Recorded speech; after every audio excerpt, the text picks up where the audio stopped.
Sabi ni Magandang araw ano, po sa inyong lahat. ni BBM. Oh, ito ang sagot ni BBM sa kanyang talumpati diyan sa mga patutsyada ni Zaldico. Ito patuloy sa aking pagre-report sa inyo tungkol sa mga development sa mga kaso na hinggil doon sa mga flood control project.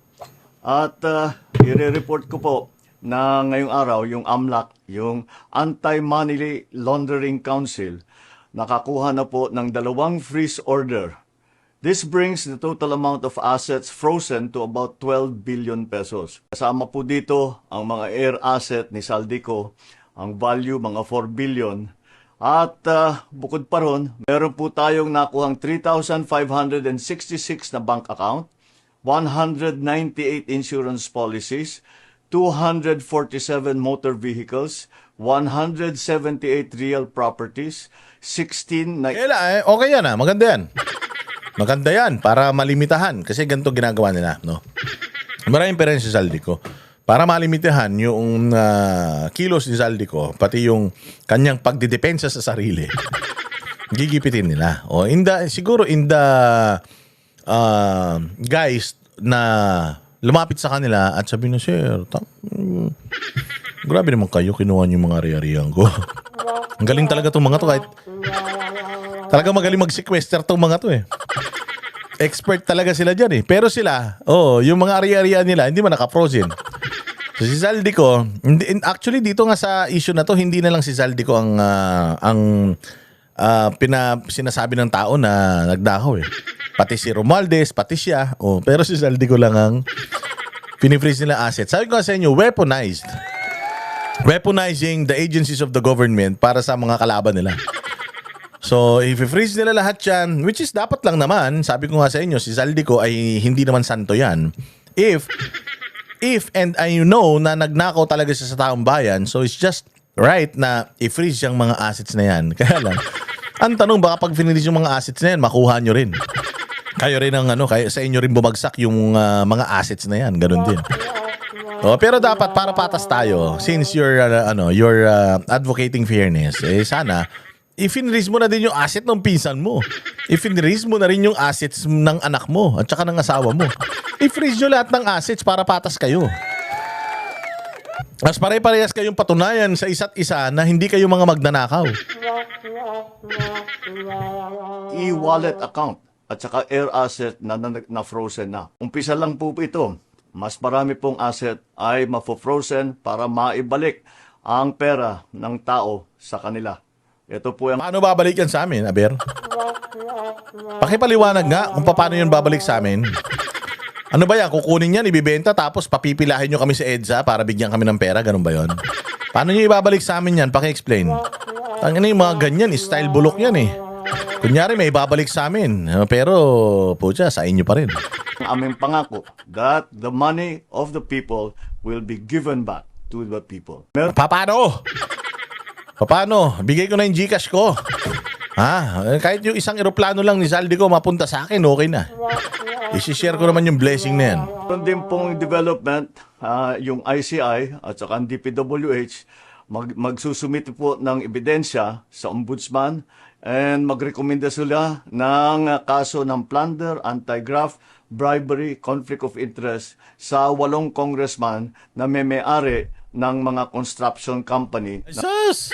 Kaya na tinignan namin yung listahan ng mga congressman na yun. Wala yung mga malalaking pangalan. Wala si Dong Gonzales. Wala si Plato ng Bulacan. Yung Plato.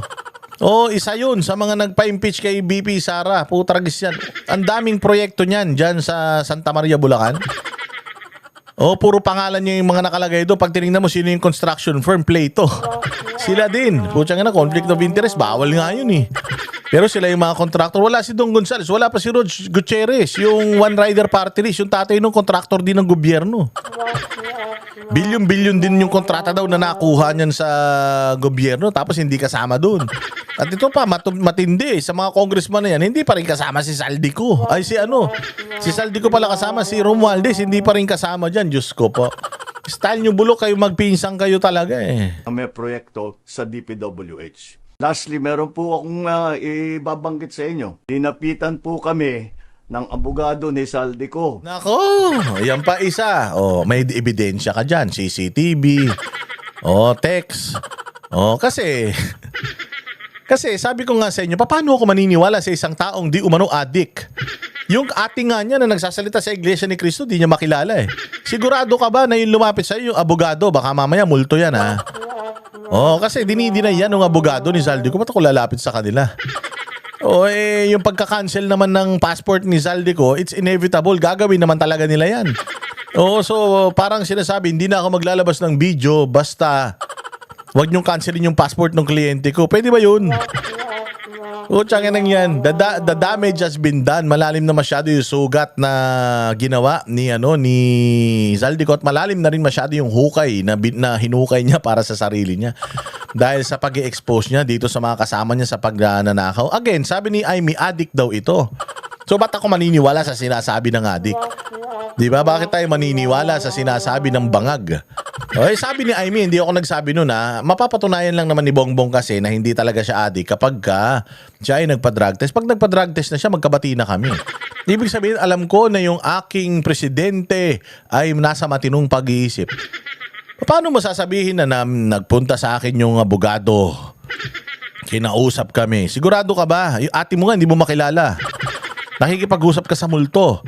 Kasi sabi nung abogado ni Saldico, hindi totoo yun. Hindi kami lumapit dyan. So ano na naman yan kung hindi totoo yun? Tapos sinasabi mo, fake news ka na naman? O talaga Bongbong ha? Masama yan.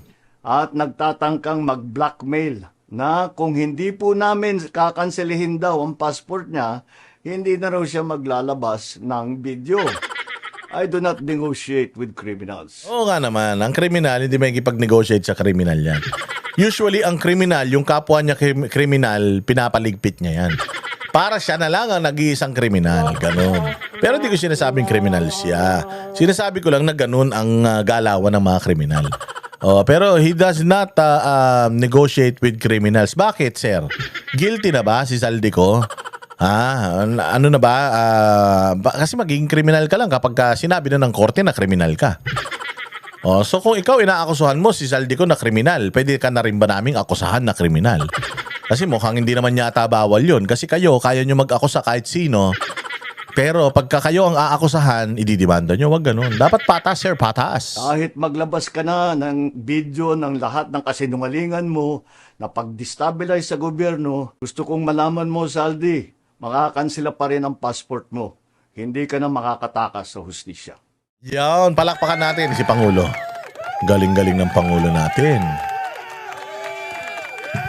Ang galing-galing ng Pangulo natin. Kami ang boses ng masa, hindi natatakot. Katotohanan lang, di kami nalulunod.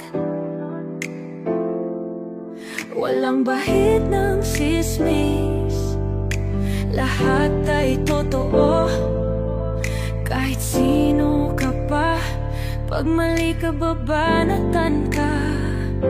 Walang pinipiling kulay, wala kaming kinikilingan.